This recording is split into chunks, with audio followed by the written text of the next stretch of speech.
Hey! We're back. We're back for part 2 de ce quatrième épisode, troisième épisode du Double Date avec notre couple de la semaine, le couple Lévy. Alors on attend qu'ils nous envoient une demande ou qu'on les voit connectés pour pouvoir les inviter. Ils nous ont laissé dans un suspense là. C'est incroyable. Si vous n'avez pas vu la première partie, s'il vous plaît. C'est incroyable. Les personnes qui vont suivre ça en rediffusion parce que tout sera enregistré. On a déjà mis la première partie sur notre IGTV. Ce sera aussi sur notre chaîne YouTube. Donc abonnez-vous, suivez-nous sur toutes les plateformes pour ne rien manquer. En tout cas, quel témoignage. Ok les amis, là, c'est même ça. Donc ça n'a même pas rapport avec la religion. On essaie de faire semblant. Oh, est-ce qu'on a le droit de dire ça? Les amis, ici, on est venu dire les vraies affaires. Choses. On appelle le chien chien, on appelle le chat chien est chien, la chatte elle est chatte. Et quand les deux se mettent ensemble... Calme-toi, babe. Respire. Voilà, Respire. voilà, ok.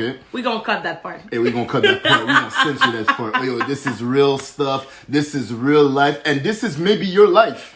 C'est peut-être ta vie à toi que tu pourrais jamais dire à haute voix. Maintenant, tu vois l'exemple des gens braves que le Seigneur à qui le Seigneur a fait grâce. Ils s'arrivent à en parler librement, ouvertement, avec une complicité comme jamais vue. Donc c'est wow.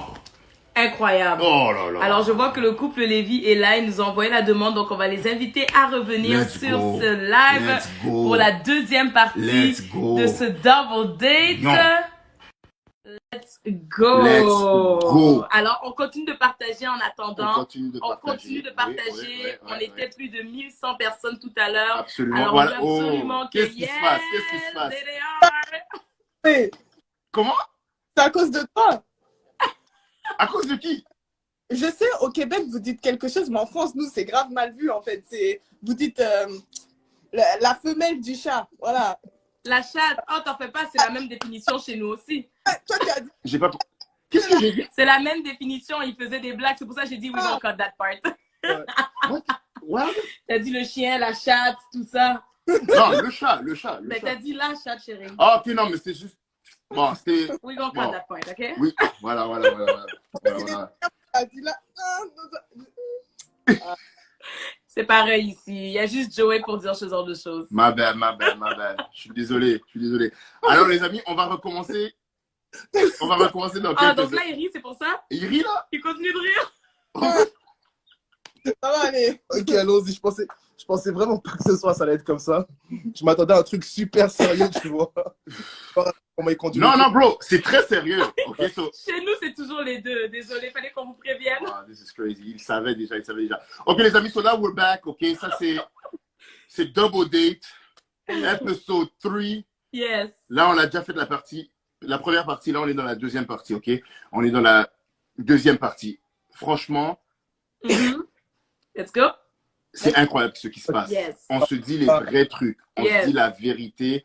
Les choses se disent. Donc, c'est sans filtre. Exactement. C'est sans filtre vraiment. On se sent à l'aise. Tout est dans le respect du Seigneur, dans le respect de notre Père Céleste, dans le respect du Saint-Esprit. Vraiment, on rit.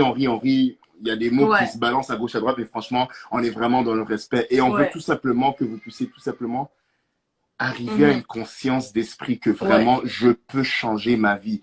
Je ne suis pas obligé de faire semblant. Je peux réellement me détourner. Exactement. Vraiment double date, partie 2.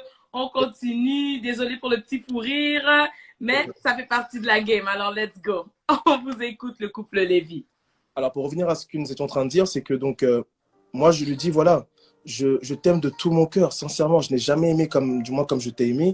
Mais j'aime Jésus plus que toi. Et vous l'avez si bien dit, moi, en tant que pasteur, il y a ce genre de cas, des personnes qui demeurent dans des relations toxiques, dans le sens où tu es conscient, tu es pleinement conscient que cette relation est vouée à l'échec parce que Christ n'est pas au milieu, parce que Christ n'est pas au centre, et tu persévères. Alors moi, je n'en pouvais plus parce que j'avançais avec le Seigneur et je revenais en arrière à cause du péché sexuel. Et surtout, je pensais que je me disais, même si elle n'avait pas encore accepté le Seigneur, je me disais, bon, si je lui dis non, c'est non parce que je prie et je jeûne, mais prie, jeûne autant que tu veux, la Bible est claire, elle dit de fuir, elle n'a pas dit de résister.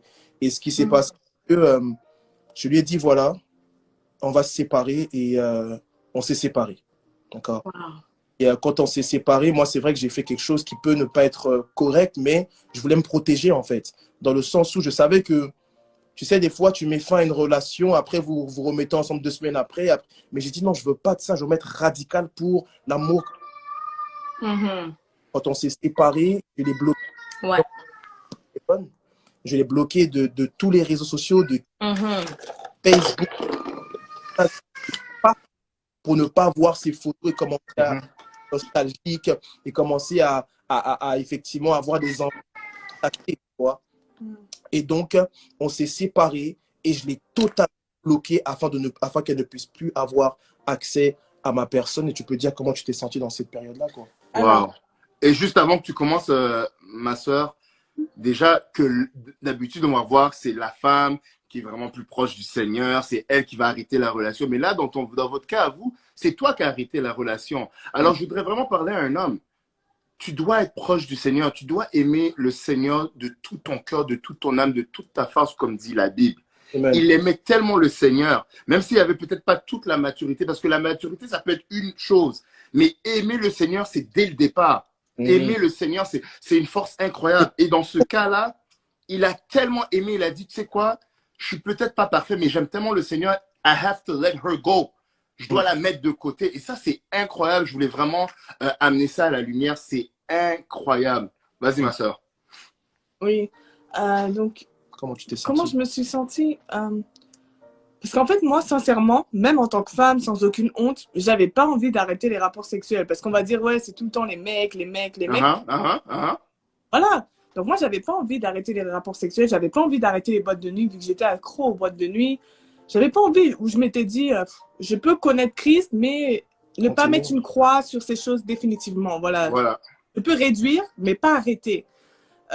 Donc, du coup, en fait, ça m'a pas surpris qu'il me quitte. Mais, enfin, si, quand même, un petit peu. Mais non.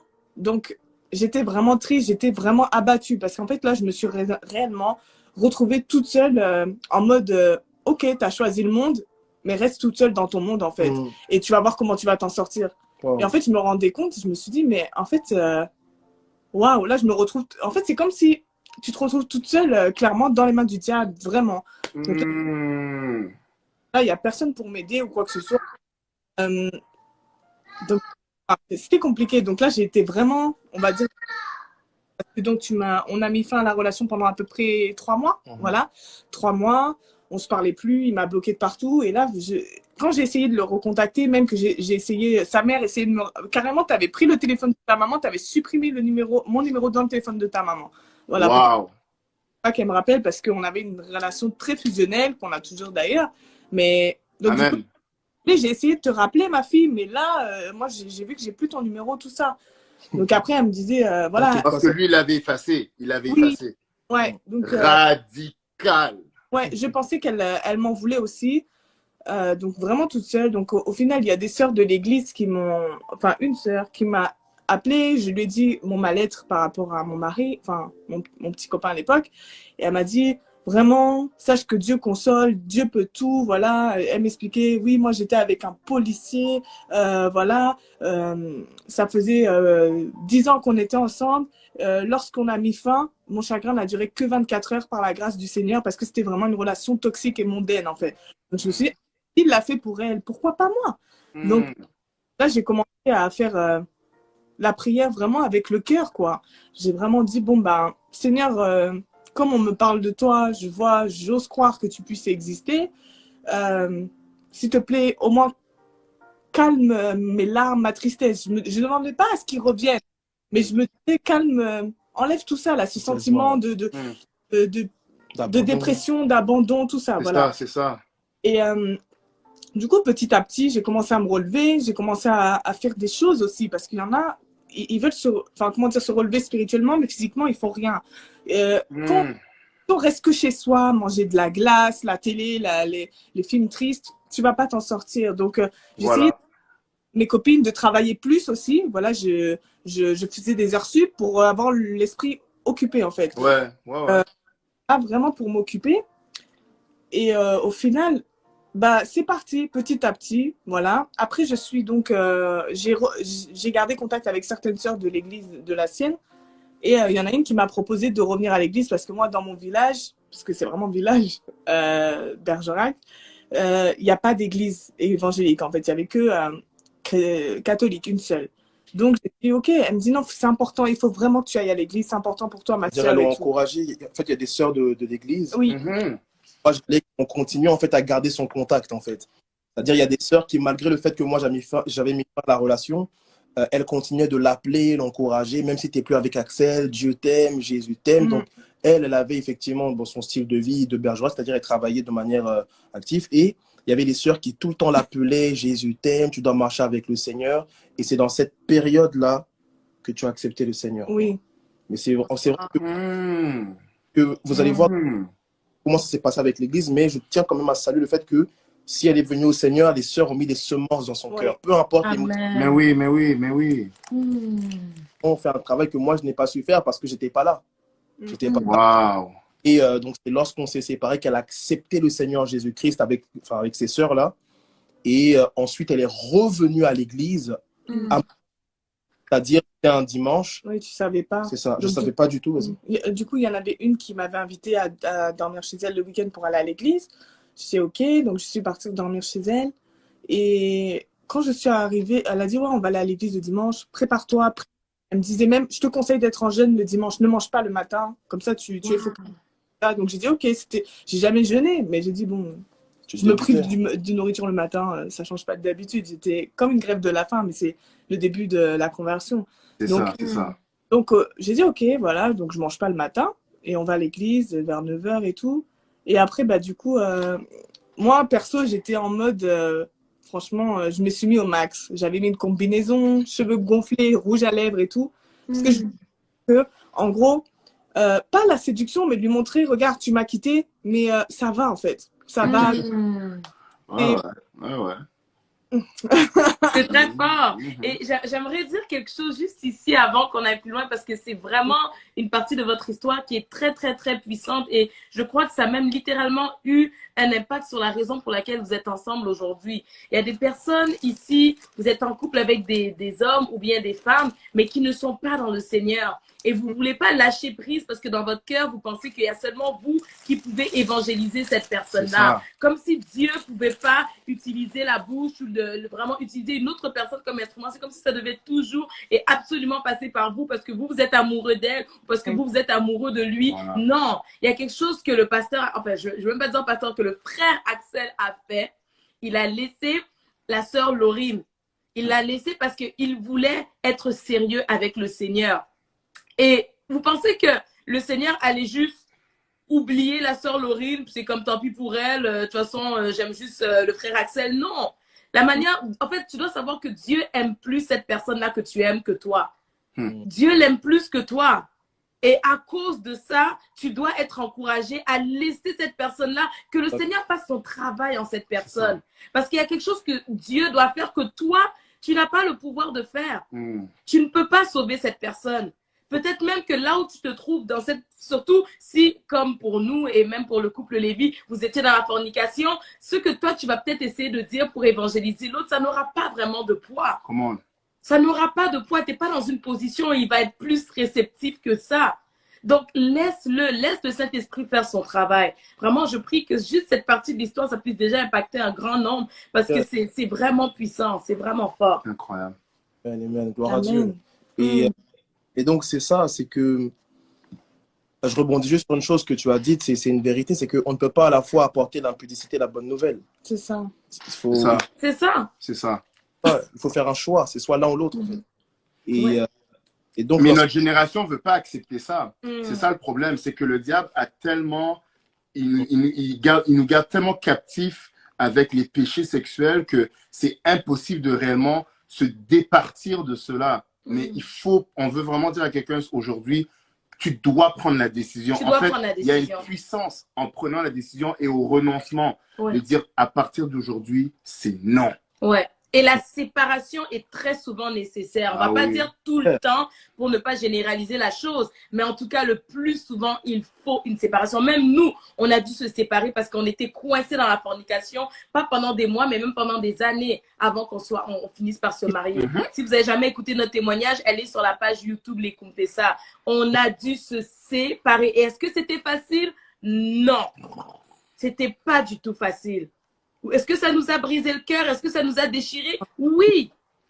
Mais les résultats, vous les voyez aujourd'hui. Vous les voyez aujourd'hui. Donc, vraiment que ça puisse vous encourager. Ouf, en tout cas, continuez parce que c'est tellement, tellement puissant. Et c'est lourd, c'est lourd. C'est lourd. À l'église, moi, j'étais pas au courant et je l'ai vu. Enfin, déjà, j'étais en train de... Parce que moi, je suis en train de chanter. Après, je m'assois et je me retourne, je la vois. Et... J'ai dit, mais, my God, je la vois. Elle était sublime encore. Elle m'a fait le coup de la combinaison. J'ai dit, my God, je la vois. Et la voix dans la louange, il faut la voir maintenant. Elle loue Dieu. Oh Seigneur, je la vois. Je dis, je dis, dans quel coup elle est devenue une sœur en Christ? Elle a fait ça. Oh Jésus, tu es bon. Jusqu'à le pasteur prêcher, dit Amen. Mais c'est moi encore le plus. Jusqu'à c'est passé quoi? Elle est tombée sous l'onction. J'ai dit, mais voilà. J'ai dit, mais voilà. Mais voilà. Tu vois. Et grosso modo, c'est pas être ton moment de genre, oh Jésus, tu es bon. Non, c'est un moment de, j'ai dit, ils sont sortis les démons, voilà. Ils sont sortis. Et grosso modo, je me suis dit, mais attends, c'est pas possible. En gros, Laurine veut marcher avec Jésus. Et il faut savoir que lorsqu'elle est revenue à l'église, moi, je m'étais de nouveau remis en couple avec une sœur de l'église, en fait. En plus. Let's go. En fait, je m'étais mis avec une sœur qui, effectivement, était à l'église. Elle n'avait jamais connu d'homme selon ce qu'elle disait, parce qu'elle m'avait menti. Elle n'avait pas connu d'homme. Elle était... tu te moques de moi, Nicolas. Elle était... Parce que moi, j'étais à l'église tout le temps. Lundi, mardi, mercredi, jeudi, vendredi, samedi, dimanche. Ma vie, c'était l'église, en fait. Et elle aussi, je la voyais aux différentes réunions. Elle persévérait. J'ai dit, waouh. En plus, c'est le style de femme que j'aime. J'ai dit, waouh, mais vraiment, c'est elle. Et je me souviens encore... Regarde Laurine. Comme whatever. Lorsque je parlais avec cette sœur, quand je te vois, je vois notre pasteur et sa femme. Waouh, toi qui as l'appel. J'aimerais t'écouter et tout. Et un jour, on sort d'un culte. Elle essaie de m'embrasser. Je dis, mais arrête, on ne peut pas faire ça et tout. Elle me dit, waouh, quand tu fais ça, je me dis vraiment que tu es un vrai homme de Dieu. Alors, et alors, on se... Ma soeur, tu as gagné. Vraiment. On se met donc en relation avec la sœur. Mais je me rends compte que je me suis mise avec une personne qui m'a montré une apparence extérieure, mais à l'intérieur, c'était comme si... Enfin, je ne peux pas dire ça, mais c'était effectivement... quel mot je pourrais utiliser? Non, c'est un tombeau blanchi. Voilà, un tombeau blanchi. La sœur est douce. Un tombeau blanchi. Le respect. À me dire, mais tu veux quoi? La sœur allait en vacances, j'étais même pas au courant, je découvrais sur les réseaux sociaux. Mais moi, comme j'étais un frère en Christ, il ne faut pas élever la voix. Je disais, mais j'espère que tu vas revenir, tu sais, Dieu est bon, reviens s'il te plaît. J'étais bizarre, mon frère Joey. J'avais plus de caractère. Waouh. Et elle, je la vois, elle vient, et je la retrouve, et quelque part, quand je la vois, je ne sais pas ce qui s'est passé, je lui ai fait un clin d'œil, je lui ai fait genre... Bon, je la connais, ça faisait que 3 mois. Elle fait genre, arrête. On s'est vu, on se connaît. Et donc, tu vois, je fais un clin d'œil. Et après, le soir, on commence à échanger sur Facebook, je crois. Oui, alors il m'a débloqué. Voilà, il a décidé de me... ok. Il me dit, oui, j'espère que tu parles de nous à personne et tout. Je dis, non. Je dis rien de mal, voilà, mais... Voilà comment ça s'est passé. On a commencé à parler. Il m'a dit, sinon, comment tu vas? Qu'est-ce que tu deviens? Ta maman, ça va? Voilà, si ma mère va bien, elle va bien. Voilà. Ma mère va bien. Et donc, après, ce qui se passe, c'est que on discute, on parle, et on se rend compte que on veut se remettre ensemble parce qu'elle me dit qu'elle a vraiment accepté Christ et que maintenant, elle est prête, en fait, à marcher avec le Seigneur. C'est vrai qu'elle était consciente que ça ne va pas. Non, it's not that. C'est pas ça la story. C'est pas ça la vraie histoire. Donc. C'est pas ça la vraie histoire. En fait, donc après, bon, il m'a débloqué, mais après, il a recontinué à me bloquer 2 semaines parce que la sœur ne l'avait pas encore bien traumatisé. Ah. Donc après, ouais, la 3e roue, là. Voilà. traumatisée vraiment d'une force. Voilà, elle a fait des choses, on ne va pas s'éterniser dessus Amen. non plus. Amen. Voilà, mais c'est là qu'il s'est dit finalement, Laurie n'était pas si mal que ça en fait. Donc, euh, donc vraiment, la fille, comme elle était plus en France, elle était partie en vacances dans un autre pays, il avait plus de ses nouvelles. Voilà, que via les réseaux sociaux, il voyait que malgré qu'elle soit à l'église, bah, elle fumait, chicha, avec ses amis. C'est-à-dire qu'elle était le contraire de ce que nous, on pouvait voir. C'est grâce aux réseaux sociaux qu'il pouvait voir qu'elle fume la chicha, tout ça. Sinon, elle donnait pas de nouvelles. Donc là, il était un peu... il s'est dit, est-ce qu'on est toujours ensemble, elle et moi? Il savait même pas. Donc du coup, il me rappelle la roue de secours. Oui, Mais non, c'est pas une roue de secours. d'accord. Non, mais... donc il m'appelle. C'est une roue de secours, ça? Non. C'est ça, mon frère. Montre-lui. Montre-lui, mon frère. C'est comme ça. Voilà. Oui, mais c'est pas une roue de secours. Ça m'a coûté combien? Exactement. Non, on prend des nouvelles, machin, ok.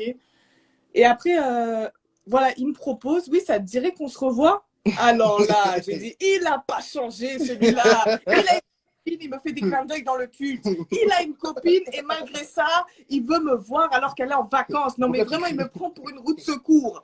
Donc là, là, j'en ai parlé à mes copines. Et mes copines ont dit, mais il se prend pour qui? Il a cru que t'étais sa roue de secours et tout. Elle dit, renvoie le balader. Donc j'ai dit, ok, je le fais. J'ai dit, franchement, écoute-moi bien, si tu veux me revoir, il n'y a pas 50 solutions, 2 solutions. C'est soit tu choisis elle, soit tu choisis moi, mais moi, je ne te vois pas pendant que tu es avec ta copine. On ne revoit pas ses ex pendant que tu es avec ta copine. Donc, tu choisis. Il s'est énervé, il a fait, comme on dit, il a fait le mec. Il dit, ouais, bah, puisque c'est ça, vas-y, comme tu fais la meuf, bah, vas-y, ciao. C'est ok, pas de souci. Je m'endors. Je me réveille, je vois 19 appels manqués, frère Axel. Bon, ok. Voilà, qu'est-ce qui se passe? Il a dit, c'est bon, j'ai compris, maintenant j'ai décidé de choisir toi. J'ai dit, ah. Il était là. C'est bon. Et moi, ça m'avait beaucoup marqué cet ultimatum parce que je la pensais pas capable de mettre quand même un ultimatum en fait. J'ai dit, mais quand même, c'était moi, c'était Axel Lévy quand même, mais un ultimatum. Et pendant que je lui dis, bah vas-y, ça se dit, on se voit pour aller manger, je sais pas. Au cas où, bon, on sait jamais. Elle me dit, non, tu choisis clairement. C'est ça. Et donc j'ai pris mes restes. Et quand j'appelle l'autre, je lui dis que c'est fini. Truc super étrange, elle me dit, pourquoi? Je comprends pas. J'ai dit, mais s'il te plaît. Et elle me dit, non, mais je comprends pas. Pourtant quoi? On a mis fin à la relation. Et donc ensuite, donc je l'appelle, je lui dis, voilà, je te demande pardon et tout. Viens, on se voit, s'il te plaît, qu'on puisse discuter. Et est-ce que tu es vraiment sûr de marcher avec le Seigneur? Parce que moi, je sais ce que je veux, tu sais. Et donc, on s'est vus, on s'est revus. Donc, on a repris notre relation. Et donc, là, on a commencé une relation, mais dans le Seigneur. Ceci dit, et pas parce que c'était dans le Seigneur que c'était parfait, parce que nous n'avons pas respecté certains principes. Et vraiment, juste avant que vous commenciez à rentrer dans cette partie de votre histoire, les filles, j'ai beaucoup aimé l'attitude de la sœur Laurine.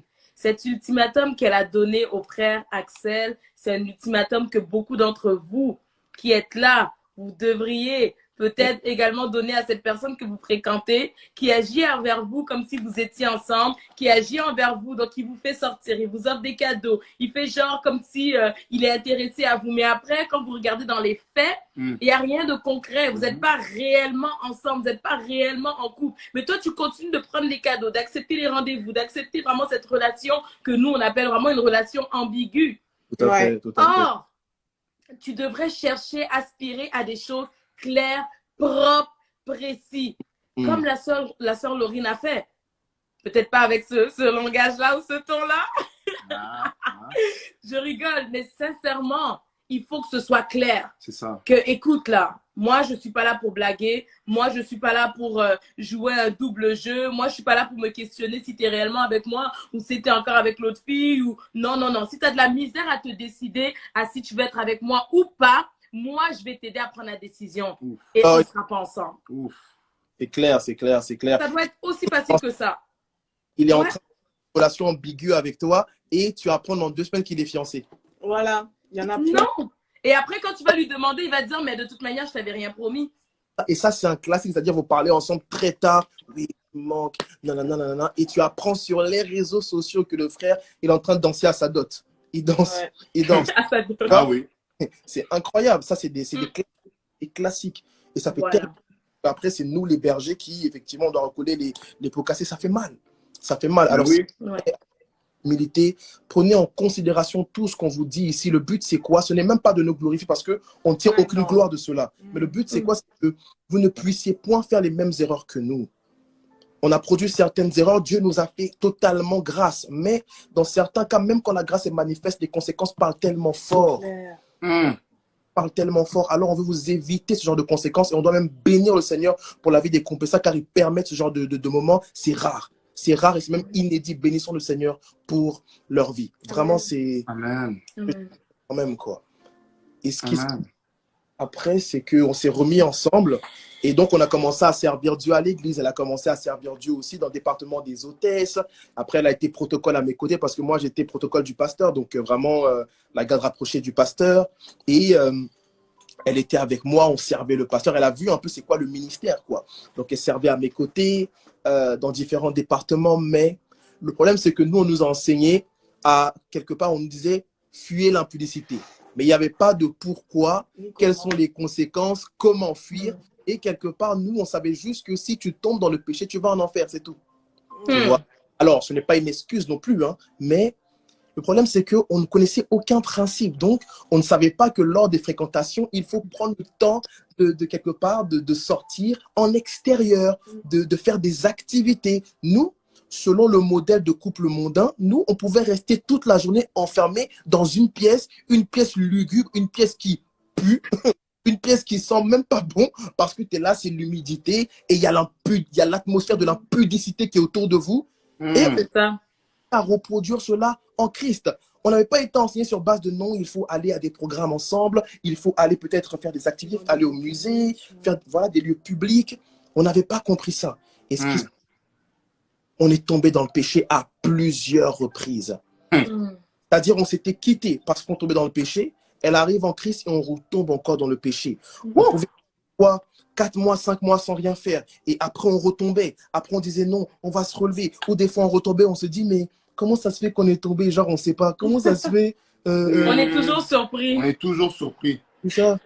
Pourquoi on a fait ça? Où il y a la fameuse période où tu essaies de tout remettre sur l'autre. Après, tu remets sur toi. Après, tu remets sur Dieu, tu vois. Et donc, on tombait, on se relevait. Et nous, on était sûr qu'on voulait se marier jeune. Ça, c'est une certitude. Et je lui dis, on n'arrête pas de tomber. Est-ce que c'est la vie que Dieu veut pour nous? Moi, je sais que je veux t'épouser. Je ne suis pas encore prêt. Et on peut peut-être se marier, je le crois, moi, chérie, en 2017. Et nous étions à cette époque en 2013. Non. En 2014, on en a parlé. D'accord, oui. On était en 2014 et je lui ai dit, on peut commencer à préparer nos planifications pour le mariage, en fait, tu vois, parce que je t'aime et j'en suis sûr. Juste qu'on prenne le temps de se fortifier pour demain s'unir. Alors, quand on a eu à en discuter, après, j'ai fait ma demande et par la grâce de Dieu, on a fait la dot et on s'est fiancés. Voilà. On a fait la dot et on s'est fiancés. Donc, on a été présentés ouvertement comme étant des fiancés qui allaient se marier en 2017. Mais, bien que nous avons pratiqué la dot et que nous sommes fiancés, comprenez que juste après les fiançailles, quelque chose s'est passé. Juste après les fiançailles, alors qu'on avait même arrêté de tomber, c'est-à-dire on était tombé une fois ou 1 ou 2 fois, je crois, je sais plus. Oui. On était retombés, mais nous avions, on avait réussi quelque part à mieux se discipliner, en fait. Ouais. C'est ça. On se disciplinait mieux, mais malheureusement, parfois, on retombait encore. Alors, nous étions tombés et nous avions oublié que nous étions tombés. Mais un soir, alors que j'étais à une veillée de prière, où la puissance de Dieu a été manifestée, où j'ai servi un homme de Dieu pour apprendre c'est quoi le ministère, je rentre avec des rêves plein les yeux. Waouh, je serai comme cet homme de Dieu. Je dors, hey. Et je regarde mon téléphone portable et je vois il y a plein d'appels manqués de ma chérie. 19. D'appels, je me dis, je suis enceinte. J'ai dit, c'est comme si on m'a giflé. Elle m'a dit, je suis enceinte, Axel, je suis enceinte. J'ai dit, attends, s'il te plaît. Je me douche et j'arrive. Oh, mon frère, la douche de ça. Oh, je vais me doucher, j'ai l'impression qu'on me chicote. Fia. Putain. Et là, je dis, qu'est-ce qui se passe? À quel moment? C'était à quelle date qu'on est tombé? Attends, ça fait un mois. Je dis, attends, ok. Et je vais la rejoindre dans l'appartement. Je dis, mais qu'est-ce qui se passe? Elle me dit, je suis enceinte, j'ai fait plusieurs tests et tout. Tu parleras après. J'ai fait plusieurs tests. Et elle me dit, mais non, non, je peux pas. Je dis, écoute, calme-toi, on va assumer. On va assumer. Je t'aime, je n'aime que toi, je vais assumer, ne t'en fais pas. Mais de son côté, c'était pas du moins cette pensée-là qu'elle avait. D'accord? Donc, du coup, moi, j'avais pas cette pensée-là. Parce que je m'étais dit, parce qu'à l'époque, je suis tombée enceinte, donc j'avais 22 ans. J'étais trop jeune pour avoir un enfant, pas assez stable. Donc oui, j'avais un CDI, j'avais mon appart, mais je me suis dit, pour accueillir un enfant, il faut plus. Voilà, il faut autre chose qu'un studio, il faut autre chose financièrement, voilà. Donc, j'étais là, non, mais de toute façon, je suis pas prête, donc c'est pas possible, j'en veux pas, voilà. Enfin, j'étais mitigée. Après, en fait, voilà, comme on a subi, je sais pas comment expliquer pour les persécutions.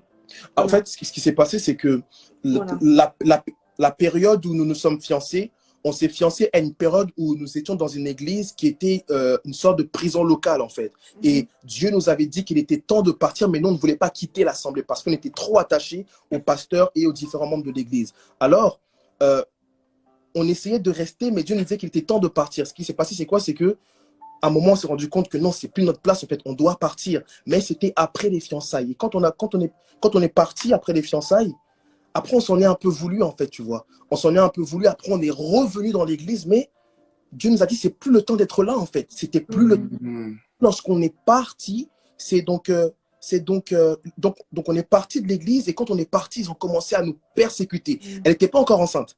On a quitté l'église, ils nous ont insultés, ils ont appelé ma femme pour l'insulter de la femelle du chien. Ils m'ont fait des faux témoignages sur nous. Vous savez, dans une église africaine, souvent, on fait ce qu'on appelle des levées de fonds, d'accord? Et quelque part, ils avaient donc demandé à l'église qui veut effectivement semer pour Axel et Laurine Lévy. Et les gens ont fait des promesses en disant que voilà, moi je sème 500 €, moi 1000 €, moi 200 €. Mais nous, on n'a pas attendu leur argent. On est parti quand même, en fait. On est parti une semaine après. C'est ça. Ils n'ont pas eu le temps de récolter. En fait, tellement les mains s'étaient levées, et on avait récolté à peu près 14 000 € pour le mariage.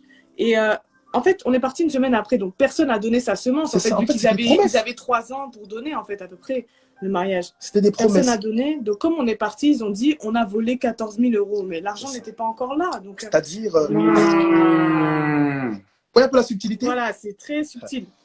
En fait, il leur fallait des éléments pour nous incriminer parce qu'on est parti sans faire de vagues, en fait, tout simplement. Et quand on est parti de l'église, on n'a pas touché un iota. Et si vraiment on aurait touché, emmenez-nous à la justice, on ira dire voilà, c'est la vérité.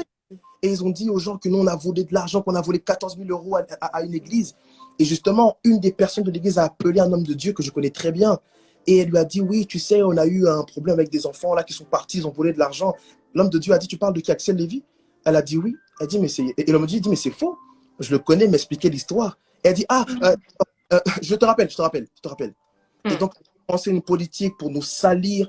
Et on a vraiment vécu quelque chose de désastreux parce que on marchait dans la rue, on pleurait. On disait, mais comment une église locale peut autant mentir sur nous? Qu'est-ce qu'on a fait? On n'a insulté personne. Et période là que juste après, elle tombe enceinte, en fait. Alors, lorsqu'ils ont appris qu'elle était enceinte, alors la persécution vraiment a un autre niveau. Un autre niveau. Waouh. Donc déjà, pour les persécutions, ils ont dit des choses, mais enfin, pour revenir sur les détails, mais horrible. Voilà, ils ont dit que mon mari est homosexuel, parce qu'il a une voix trop aiguë. Ils ont dit tellement de choses sur moi. Ils ont dit que j'étais une mauvaise fiancée, parce qu'ils ont dit une vraie fiancée doit prier pour que son mari reste à l'église. Ils ont dit, je te rappelle que c'est parce que le pasteur a prié pour toi que tu as eu un CDI, c'est grâce au pasteur que tu as eu ton appart. Et moi, j'étais là, mais grâce à Dieu, mais en fait, il m'insultait comme ça. Et des gros mots aussi, voilà, de prostituée, voilà, des choses comme ça. Et au final, du coup, donc, quand je suis tombée enceinte, donc je suis tombée enceinte 2 mois après être partie, du coup. Et en fait, eux, ils disaient non, on est parti à cause de ça. Donc, tellement ça m'énervait, j'avais carrément envie de me justifier, de ramener mon échographie et de dire voici la date. Vous ne pouvez pas dire j'étais là-bas chez vous. Je ne suis pas tombée enceinte dans l'impudicité là-bas, en fait. Et ça me faisait mal, mais je me suis dit non, ça ne sert à rien, ça leur ferait trop plaisir. l'importance. Donc j'ai dit je ne le fais pas, mais j'avais vraiment envie de le faire. Et du coup, donc après, j'en avais parlé avec une soi-disant sœur, on va dire ça comme ça, et en fait, qui l'a répété à l'église, voilà, parce qu'on en parlait. Et moi, c'était vraiment ma confidente, c'était ma meilleure amie de l'église, et elle l'a répété au pasteur, voilà. Et là, on a eu beaucoup de persécutions, des messages, harcèlement, cyberharcèlement. On a eu par appel, par message. Du coup, les filles, enfin, les gens disaient, et même les pasteurs, hommes de Dieu, disaient, oui, que mon enfant était du diable, que, en gros, comme c'est un enfant du diable, enfin, l'avortement serait la meilleure solution, voilà, que de toute façon, il pousse dans mon ventre, c'est un mini évangéliste. Ils ont dit, je suis une Voilà, quoi, voilà, voilà, des choses comme ça, bref, pardon. Et désolé, les filles, on est vraiment sur les souvenirs, voilà, les détails, donc bref, des choses horribles.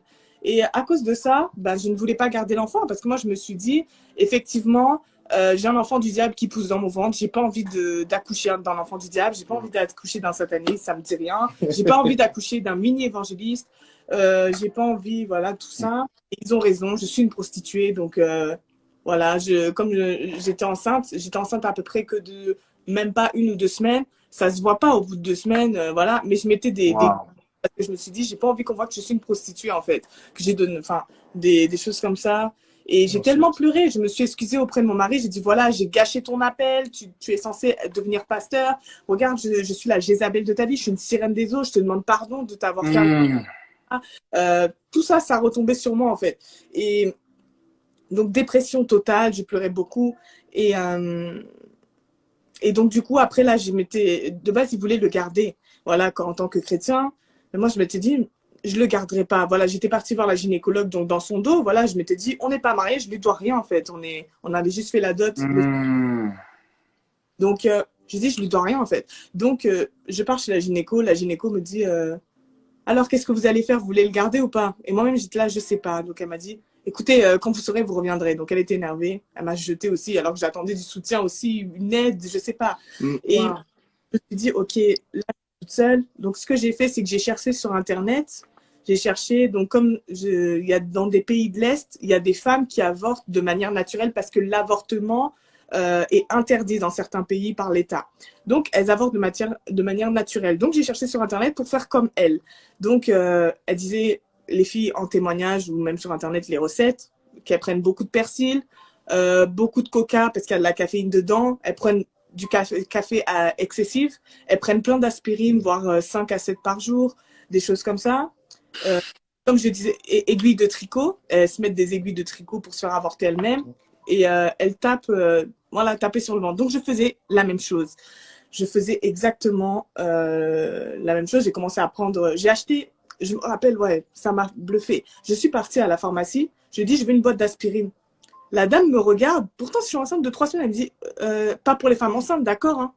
Donc déjà, même ça m'a touchée parce que on dit pas tu es enceinte ou quoi, mais c'était comme... Jésus. Donc, je dis, oui, oui. Mais en fait, j'avais pour projet de les prendre. Donc, j'ai avalé 3 aspirines au début, là, à mon travail. Je me suis dit, bon, peut-être ça va faire effet. J'allais tout le temps aux toilettes pour voir s'il n'y avait pas du sang. Je me suis dit, est-ce qu'il va sortir, l'enfant? Est-ce qu'il va sortir? Donc, je tapais pour aider, en fait, l'enfant à sortir. Je tapais, je faisais tout ça. Et puis, au final, en fait, j'en ai parlé à mon mari. Il m'a dit, arrête ça. Voilà, j'avais honte. Enfin, voilà, à cause du regard des gens, tout simplement.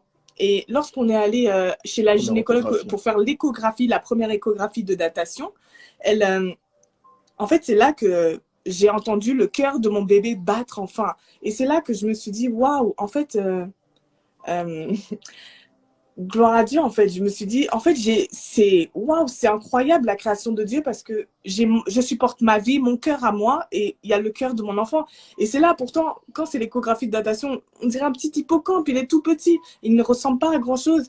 Mais je me suis dit, j'ai un enfant. Et puis, je voyais le cœur faire tac-tac. Et moi, je me suis dit, oh, mais quel monstre je suis d'avoir essayé de le tuer avec de l'aspirine, avec des choses comme ça. D'accepter qu'il soit un enfant du diable et tout. Il n'a rien fait. Moi, pour moi, j'étais là, c'est un petit hippocampe, il est trop mignon. Voilà. Et là, je suis vraiment tombée amoureuse de mon fils. Et j'ai pleuré. En fait, c'est toute l'amertume, toute la colère, toute la haine, toute la mauvaise image de moi. Elle est tombée d'un coup. Et essuyé mes larmes et tout. Accepter la maternité. J'ai accepté la maternité. Je me suis dit, ok, je vais avoir mon fils. Enfin, je savais déjà que c'était un fils, comme on disait. Et en fait, je me suis dit, là, ça y est, je suis sortie, mais forte. Vraiment, j'ai ouvert la porte. Je dis, je suis une maman. La maternité, motherhood, ça, c'est pour moi, là, vraiment. Amen. Éducation, voilà, là, je commençais à déjà faire des petites cartes moi-même pour envoyer à ma famille. C'est-à-dire, elle n'était même pas annoncer. sûre que c'était un garçon, mais c'est-à-dire, le premier jour, elle m'a dit, chérie, c'est un garçon. J'ai dit, non, non, non. Déjà, en plus, toi, tu voulais pas un enfant, moi, je veux une fille. Mais elle m'a dit, non, j'en suis convaincue, c'est un garçon, il s'appellera Néhémie. Voilà, et par la grâce de Dieu, quand même, Dieu a été bon avec moi. Parce que malgré ce que j'ai fait comme horreur sur mon ventre, mon fils n'a pas eu de problème de santé. Parce que à prendre Oh, Jésus. Et comment on appelle ça, des aspirines, taper comme ça, il aurait pu avoir une malformation ou être handicapé, voilà, des choses comme ça. Et il n'a rien eu par la grâce de Dieu. Là, moi, j'ai dit merci Seigneur de ne pas avoir pris en compte cette erreur, en fait. Et voilà, je suis tombée amoureuse de mon fils comme ça, en fait. Vraiment, j'ai accepté d'être maman comme ça. Voilà. C'est ça. Wow, ça c'est... Il y a tellement, je vais te laisser parler parce que je sais que tu veux parler, mais je dois juste... Hein? Oui, commence pas. Non, toi commence pas. Mais je veux mettre l'emphase sur quelque chose parce que je vois les gens écrire j'ai vu trois personnes écrire c'est quoi le nom de l'église, Ça, c'est pas, notre but n'est pas de lancer des pierres sous l'église. Les amis, Christ est mort. Donc, voilà. Christ est mort pour l'église. Le couple eux-mêmes sont à la tête d'une église. Vous voyez vraiment papa et maman pasteur, les deux sont là. Donc le but n'est pas de c'est quelle église et tout et commencer à lancer des pierres. Il faut aimer l'église et aimer les gens dans l'église. Mais je voudrais quand même dire, s'il y a quelqu'un, vous vivez ce genre de choses, vous vivez des choses comme ça, il faut en parler. Il faut en parler et le Seigneur va vous convaincre sur comment procéder, comment faire. Parce que peut-être qu'il y en a plus que 2 ou 3 qui vous êtes en train de vivre ce genre de choses.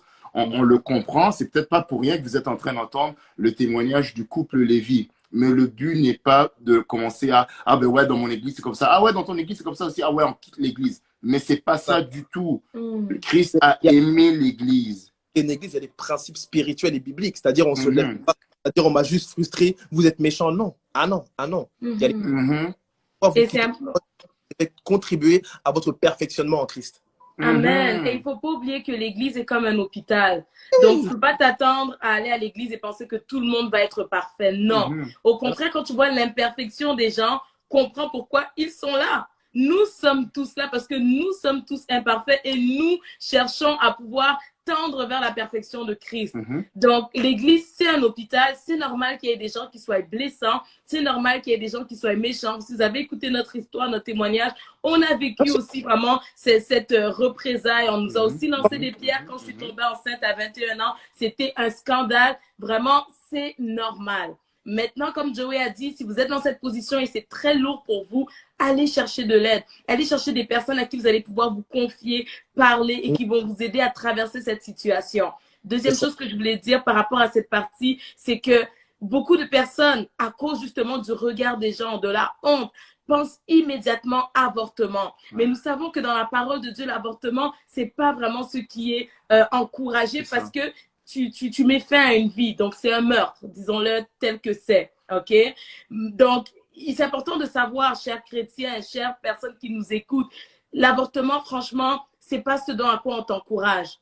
Il y a d'autres possibilités, comme par exemple l'adoption. Il y a des couples qui pleurent pour avoir des enfants, qui cherchent à avoir des enfants, qui sont là en train de regarder qui pourrait adopter. Ça pourrait être le tien si tu ne te sens pas prête à pouvoir garder cet enfant-là. Ça ne fait pas de toi une mauvaise personne. Ça ne fait pas de toi une mauvaise mère. Maintenant, si tu as déjà avorté dans ta vie, sache que le sang de Jésus est disponible pour toi. La grâce de Dieu est disponible pour toi. Le pardon du Seigneur est là pendant que tu écoutes. Si vraiment tu te répands dans ton cœur, le Seigneur va pardonner ton péché et l'oublier et l'effacer. Parce que je sais que parfois, après avoir avorté, surtout comme c'est une situation tellement taboue, On va préférer cacher ça. Personne dit ouvertement, ah oui, il y a 2 semaines, j'ai avorté. Non. Souvent, tu vas cacher ça, tu vas vivre ça toute seule, mais peut-être même à chaque année, à la même date, tu vas t'en rappeler et tu vas te faire tomber en dépression. Pourquoi? Parce que tu es totalement prise par cet esprit de culpabilité. Mais alors que tu m'écoutes maintenant, j'aimerais te dire que le Seigneur veut te délivrer de cet esprit de culpabilité. Le Seigneur veut te remplir de son amour, veut te remplir en fait de sa grâce qui fait en sorte que ce que tu as fait dans ton passé de négatif est effacé et oublié dans le nom puissant de Jésus. Que le diable ne vienne plus jamais brandir ça devant toi. C'est arrivé, c'était pas la meilleure des décisions, mais c'est pardonné, c'est oublié. Et si tu es enceinte, encore une fois, et tu m'écoutes et tu ne veux pas garder cet enfant, je prie pour un courage surnaturel. Que le Seigneur te dote de ce courage qu'il nous a donné à Laurine et moi, de décider de garder cet enfant et de braver le regard des gens. Et par la suite, si tu veux le donner à l'avortement, gloire soit rendue à Dieu pour cette décision. Donc vraiment, on se tient là pour vous encourager. Ok, au travers de nos témoignages, on ne veut pas juste se faire paraître pour des victimes, donc on expose toute notre vie. Non, on n'est pas dans ce vibe-là. On est là pour que notre histoire t'inspire, pour que notre histoire t'encourage. Comme vous pouvez le voir, oui, il y a beaucoup d'émotions qui ressortent, mais je veux dire, le Seigneur nous a restaurés. Le Seigneur nous a restaurés de ces choses difficiles que nous avons passées. Nous ne sommes pas là à nous promener avec de l'amertume sur comment les gens à l'église nous ont blessés. Non, le Seigneur nous a restaurés et c'est pour ça qu'on peut en parler. Et même, je voudrais même parler à un homme aussi. Peut-être que tu sens que tu n'as pas le courage comme le pasteur Lévy ici qui a dit, tu sais quoi, j'assume et on y va. Peut-être que tu n'as pas ce courage-là. Si tu n'as pas ce courage-là, n'encourage pas l'avortement. Dis-lui, écoute, si toi et moi, on ne sera pas ensemble, si moi, je sens que je ne suis pas prêt à être un père, écoute, sois même responsable à 1% et dis-lui, écoute, prends soin de l'enfant et vraiment que le Seigneur te bénisse. C'est peut-être pas c'est pas la première chose que je voudrais dire, mais au minimum, fais même ça. Exactement. On ne tue pas l'enfant, il n'y a pas d'avortement, tu martèles pas ta copine, laisse-la élever l'enfant, le Seigneur va pourvoir. Yes. Ah oui, c'est Rite de vivre, l'enfant n'est pas un péché. C'est ça. Ah oui. C'est ça. Absolument. Absolument. Quand on discute avec beaucoup de femmes, elles vont dire oh, mais on peut avorter, c'est pas grave, il est même pas formé, c'est qu'une petite boule de sang. Alors que non, en fait, la Bible dit dans le livre de Jérémie, je te connaissais depuis le sein de ta mère. Donc, mon fils, même s'il n'est pas dans le cadre du mariage, il allait venir au monde à telle date et que je serai enceinte à telle date. Il le savait, en fait. Donc, en fait, je veux juste vraiment encourager une sœur aussi vraiment à ne pas faire comme moi et voir vraiment, comme tu as dit, Nefa, au-delà du regard des gens, avoir ce courage. Voilà, parce que je pense que si j'aurais avorté mon fils, est-ce que j'aurais eu toutes les bénédictions que j'ai aujourd'hui? C'est ça, parce qu'un enfant vient avec des grâces, en fait. Voilà, au niveau immobilier, est-ce que j'aurais pu être considérée comme je suis aujourd'hui? Voilà, le fait d'être à côté de mon mari, être considérée comme une servante de Dieu, mais aussi une mère, épouse qui puisse donner des conseils à certaines mamans. Voilà, avoir de l'expérience. Est-ce que ça aurait pu peut-être aussi retarder notre mariage pour dire, bon, j'ai avorté, bon, ben, maintenant on peut continuer l'impudicité. On peut continuer accoucher ensemble, on peut aussi décaler le mariage, voilà, parce que de toute façon, je ne suis pas enceinte, on peut encore attendre.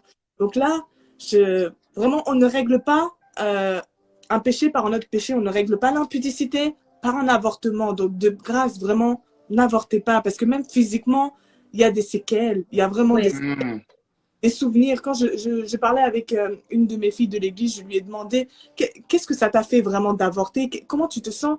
Elle me dit, à chaque fois je pense, ah oui, j'aurais eu un fils de 13 ans, ah oui, il aurait eu un petit frère, ah oui, voilà, ça. Et je me dis, ça, c'est là en fait, même si oui, Dieu a restauré, elle l'a en souvenir. Tu peux penser à ça longtemps. Bien sûr.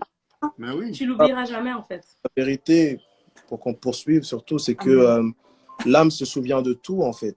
L'âme de tout, et quelque part c'est ce qu'on appelle des blessures intérieures dans l'âme, et chaque blessure intérieure dans l'âme ne se restaure pas de la même manière. C'est ça. Et je veux juste rebondir sur la notion de l'église, c'est que il y a de vraies églises locales, il y a des fausses églises locales. Ça c'est une vérité, comme il y a du vrai Gucci, il y a un faux Gucci, il y a toujours toute façon, et la Bible enseigne qu'il y a des vrais pasteurs comme des faux pasteurs. Il est dit, vous les reconnaîtrez à leurs fruits. Ça, c'est un autre sujet, mais nous sommes en train de dire que, en vérité, peu importe ce que vous avez pu vivre au sein d'une église locale, il est possible de se reconstruire parce que, en vérité, aucun pasteur n'est mort à la croix. C'est Jésus-Christ seul qui est mort à la croix pour nous. Et donc, lorsque elle a su que c'était, nous avons su que c'était un garçon, moi, j'étais déjà content. Enfin, pas que j'étais, si j'étais content d'avoir un enfant, mais quelque part, dans mon esprit, à aucun moment, il y avait une possibilité d'avortement. Alors, ce qui s'est passé, c'est qu'on en a parlé à nos parents. OK? Amen. Part et d'autres, ils nous ont fait comprendre que moi, surtout, parce qu'elle habitait déjà à Paris, maintenant, elle est venue en fait à Paris pour résider, pour travailler. Ma mère m'a dit clairement, tu pars de chez moi parce que tu ne peux pas être capable de faire l'amour et puis tu restes chez moi comme ça, c'est des mamans africaines. C'est maman. Donc, ce qui s'est passé, c'est que moi, je dis, maman, j'ai compris, mais quoi qu'il arrive, malgré mon péché, je demeurais un serviteur de Dieu. Et il est Amen. que j'habite avec Laurine sans l'avoir épousée. Je suis désolé, je ne peux pas faire ça. Alors, je vais partir, c'est vrai, mais je vais prendre mes responsabilités, je l'aime et je vais l'épouser et après, on va habiter ensemble maintenant. Au début, elle m'a dit, mais non, tu es trop jeune, va d'abord habiter un peu avec elle et tu verras ça va se passer. J'ai dit non, il est hors de question que l'enfant vienne au monde comme ça. Je vais l'épouser et assumer mes responsabilités. Je ne l'ai pas épousé à cause de l'enfant, mais grosso modo, je l'aimais, on devait se marier en 2017, mais il était hors de question d'habiter ensemble. Et qu'est-ce qui va se passer? Encore un rapport sexuel, d'autres enfants vont venir et puis on va repousser.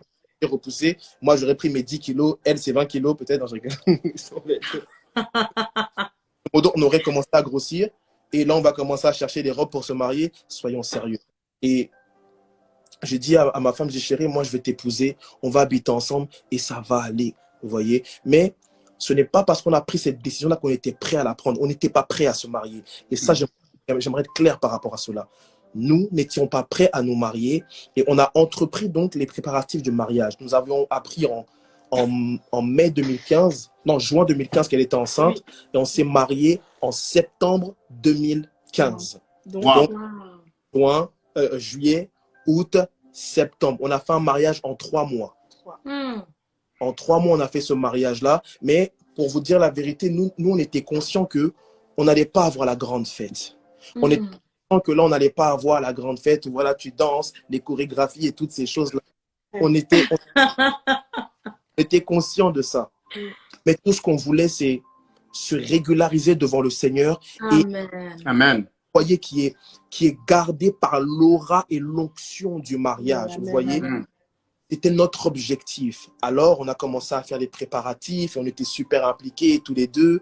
Et Dieu nous a bénis de manière surnaturellement. Pourquoi? Parce que dans les préparatifs, on a commencé à beaucoup prier et on a commencé à dire à Dieu, Seigneur, tout ce qu'on veut. En fait, ce qu'on a toujours voulu, c'est être des exemples.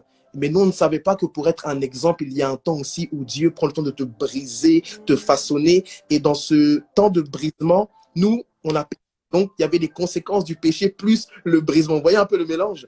Brisement pour exemple et quelque part les conséquences liées au péché. Alors même dans cela, on a dit, Seigneur, quoi qu'il arrive, peu importe ce qui va se passer, on veut marcher avec toi. Et tous les choix qu'on est en train de prendre là, c'est pour te glorifier. On ne veut pas ajouter davantage, soit ouvrir des portes à des esprits impurs ou d'autres malédictions. C'est ça. Yes, sir. Et on a commencé à faire le mariage et autres. On a eu beaucoup de soutien financier. Ou pas beaucoup, mais justement ce qu'il fallait en fait. C'était vraiment surnaturel. Ce qu'il fallait. Et qu'est-ce qu'on a fait? On a fait la mairie. On s'est marié à la mairie. Ensuite, on a fait la bénédiction nuptiale dans un parc. Un homme de Dieu nous a bénis dans un parc. C'était merveilleux. On a encore les photos. Et une chose qui est très forte, comme on n'avait pas eu donc la fameuse soirée où tout le monde danse, qu'est-ce qu'on a fait, chérie? J'aime bien quand tu le dis. Donc, on s'est marié dans un restaurant chinois à volonté. Ouais. Voilà. Wow. Amen. Amen. Volonté. Waouh. 23, non, de 19h à 23h, c'était coupé. C'est ça. C'est les conséquences, en fait. C'est les conséquences. C'est-à-dire, si tu veux avoir la big soirée, toutes ces choses-là, bah, entre guillemets, c'est pas l'objectif du mariage également. Il faut qu'on soit clair par rapport à ça. Exactement. C'est ça. C'est bien de le dire. Si tu veux vivre le dream, préserve-toi. Parce que fidèle dans la vie de ceux qui sont fidèles dans la dimension de la sainteté. On ne peut pas vivre comme on veut et aspirer à tout recevoir du Seigneur. Non. Parce que peu importe la grâce, Dieu a des principes et la sainteté est un principe qui est lié à une bénédiction. C'est ça. Mhm. Puis, en fait, on s'est posé la question, on veut honorer qui? Enfin, on veut, enfin, glorifier plutôt. On veut glorifier qui? Nous-mêmes et les hommes, leur faire plaisir aux yeux, tout ça, être bien vus, ou Dieu tout simplement. Parce que si on aurait voulu glorifier les hommes, faut acheter des chevaux, la statue en glace, la fontaine de chocolat, la pièce montée de Cali. J'ai dit, on va se marier en 2047, là, Parce c'est que pas possible. c'est l'aîné de la famille qui se marie et c'est l'aîné qui se marie. Donc, vous imaginez? Voilà. Donc, vraiment, j'ai dit, bon, enfin, moi, ça m'a pas dérangé plus que ça. Je sais qu'il y en a beaucoup, ils sont, Amen. qu'on se soit mariés dans un restaurant chinois à volonté. C'était Et grave il y bon, en en a- tout cas. ouais. Moi, j'aime beaucoup. Et Amen. Yes, sir. sont moqués aussi. Il y en a, ils ont dit, ah, vous vous rendez compte, parce que de base, mon mari n'était pas encore pasteur, mais il était chantre. Ils ont dit, ah, chantre, Axel Lévy s'est marié dans un restaurant chinois, la honte. Mais au moins, on avait honoré Dieu. Et mon C'est fils ça. est venu dans un foyer avec des parents mariés. Il y avait des sushis. Amen. Ça, c'est magnifique. Waouh, waouh, waouh. Quelle histoire, quel témoignage. Il reste juste 5 minutes à la vidéo, Ouais. mais c'était tellement bon de vous entendre. Oh mon Dieu, non. Vraiment, votre témoignage, je crois que ça en a béni plus d'un. On est plus de 1100 personnes en ligne et je crois que chaque personne Incroyable. ici a pu prendre sa part. Et j'ai aimé la fin. Même si c'était seulement dans un buffet chinois, au moins la gloire de Dieu s'est manifestée. L'enfant est venu dans un foyer glorieux et c'est ça le plus important. Maintenant, ceux qui veulent faire la fête, il n'y a pas de problème. Nous, on a eu notre très grosse fête au Château Vaudreuil. C'était magnifique. La gloire de Dieu était là. Vraiment, c'est extraordinaire. Mais il faut comprendre que le mariage, c'est plus que le lieu où se déroule la fête. C'est ça. C'est plus que ça. OK? C'est libre à toi, mais tu dois être capable de voir au-delà de ça. Et eux, ils avaient un désir et c'est le même désir que tu dois avoir, peu Le importe même où désir. tu fais la fête. Au C'est ça. château, au buffet, peu importe. Le même désir, c'est que tu cherches à glorifier le Seigneur. Amen. Nous-mêmes, je me rappelle à notre mariage, puis le pasteur a fait l'appel pour les gens qui voulaient accepter le Seigneur. Ouais. Nous, c'était ça. On C'était avait ça. 600 personnes. Et on s'est dit, Seigneur, si une âme peut être sauvée, on C'est ça a qu'on atteint notre voulait. C'est objectif. ça qu'on voulait. Donc, c'est vraiment, tu dois chercher. C'est ça, tu dois chercher vraiment à ce que le Seigneur soit glorifié à la fin de la journée. Donc, vraiment, couple Lévy, merci. Merci pour votre transparence. Incroyable. Merci pour votre témoignage. Merci pour votre obéissance. Merci pour votre cœur surtout. Vraiment. Oh, en tout cas, c'est nous qui sommes honorés de vous avoir reçus. Et j'aimerais qu'on puisse terminer ce live comme on fait d'habitude avec un petit quiz couronné d'amour. Yes. Donc, vraiment un petit quiz de Double Date juste pour pouvoir encore plus se divertir et voir votre complicité. Je pense qu'on a pu le voir durant les 2 heures qu'on était connectés. Complicité à 1000%. À 1000%. Super. Alors, on a 3 petites questions pour vous et vraiment le but, c'est de répondre de manière spontanée. Spontanée. Spontané. Comme au début de la vidéo. Comme au début de la vidéo, exactement. On a eu à parler de péter, on peut répondre un peu à tout, je pense. Peut-être que ce sera Voilà. pas une des réponses. Nah. Let's go. Let's go. Alors, première question. Qu'est-ce que vous aimez faire ensemble? Oula! Pardon, la PlayStation. Non, trop cute. C'est vraiment ça? PlayStation. I love it. I love it. I like I love it. I like that. Une réponse par personne ou c'est De réponse. une réponse unique? Parce qu'elle peut aimer une chose que Ah, aussi. Très vrai, Oui, très très vrai. vrai, Vas-y, très vrai, vas-y, très vas-y. vrai. moi j'aime. Sortie. Alors, je me suis bien, hein. C'est juste être dans le lit. Pas de rapport sexuel, mais juste le soir. Pour moi, c'est Ah, c'est fort, ça. le meilleur moment de la journée. Je parle pas C'est fort. I love it. avec ta femme. C'est tout. Juste ça. Pas besoin Magnifique. juste d'être ensemble. Et c'est le moment où tu peux, voilà, il y a des câlins. Pas de rapport sexuel, mais juste ce moment de câlin et de simplicité. Juste ça. Ça, I moi, like that. I like that. I I like like that. I like that. Alors, il reste 1 minute 30. Merci Deuxième beaucoup. Je question. vais quand même acheter la PlayStation bientôt, je pense. Ça m'a quand même. Qui t'a dit que j'aimais la PlayStation? Anyway, 1 minute, 1 minute. Vas-y. All right. Décrivez-vous l'un l'autre, mais seulement en un seul mot. Un mot pour décrire Laurine, un mot pour décrire Axel. Pétillante. Pétillante. Ouh. Pétillante. Ouh. À tous les niveaux. Ouh. moi, généreux. Oh. Généreux. Ouais. Mais I love it. parfois Ouais. c'est trop. Voilà, il y en a qui en abusent. Voilà. Et dernière question, un passage, un verset, personnage biblique qui vraiment vous touche personnellement, vous deux. Ouais, chérie. Et toi?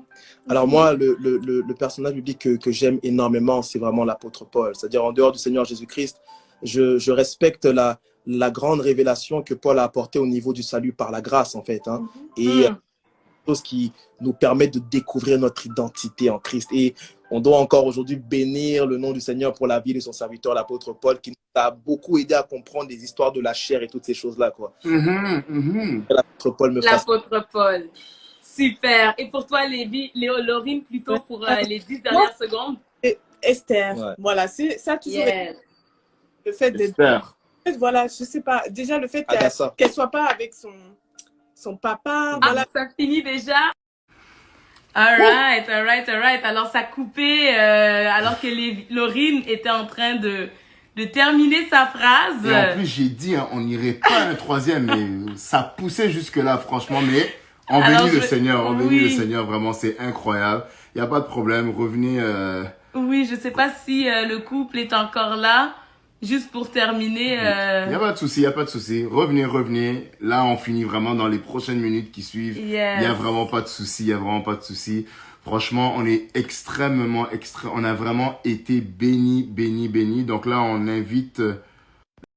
Ok. Franchement, on a vraiment été bénis. C'était vraiment incroyable. Oui, voilà, les voilà. Vraiment. Donc ça coupait en pleine réponse. J'étais en train de finir ta phrase. On voulait quand même que tu puisses terminer ce que tu disais et on voulait encore vous remercier quand même d'avoir été là. Donc on t'écoute, ma chère Laurine. Oui, donc moi, mon personnage préféré de la Bible, c'est Esther, parce que j'aime le fait, on la voit vraiment comme un personnage, femme vertueuse, tout ça, et qu'elle était, on va dire, elle est partie de rien et elle est devenue reine juste en étant une femme soumise et obéissante, en fait. Et je me dis qu'en fait, il y a réellement une bénédiction au pied du mari. Enfin, il y a quelque chose, voilà. Et moi, c'est comme ça que je vois, et c'est pour ça que j'aime ce personnage. Amen. Vraiment, merci beaucoup, couple Lévy, pour ce live. Franchement, c'était incroyable. Merci. On sait que en France, là, il doit déjà se faire tard et tout ça. Il est vraiment tard. C'était vraiment, on vous dit vraiment merci. Merci à vous, c'était un plaisir. C'était vraiment incroyable. Merci à toutes les personnes qui nous ont suivis durant le live. Je sais pas si on peut peut-être prier ou je sais pas, ou quelque chose, mais vraiment, on vous dit merci pour tout. D'avoir été là. Vraiment, pour les gens qui sont encore en ligne, vous pouvez suivre vraiment sur IGTV, sur notre IGTV de Couronné d'amour, toutes les parties, toutes les rediffusions de tout ce qui s'est passé aujourd'hui. C'était franchement incroyable. Vous êtes déjà bénis, tout est déjà fait. Juste le fait d'avoir entendu ce que vous avez entendu, franchement, vous êtes totalement bénis de là où vous êtes totalement délivrés, libérés. C'est déjà fait, fait. Le Seigneur est plus que capable de le faire et nous le croyons qu'il a réellement fait. Ouais. Alors, merci encore, couple Lévy. Merci à vous, c'était un réel plaisir. Que le Seigneur vous bénisse, qu'il rajoute encore dans tout ce que vous faites, votre ministère, que le Seigneur vous élève encore afin que vous puissiez continuer d'être ce que vous vouliez, des exemples pour cette génération. Absolument. Vraiment, soyez bénis. Merci aussi à tout le monde d'avoir été présent. À la prochaine. Très vite. Merci, bye bye.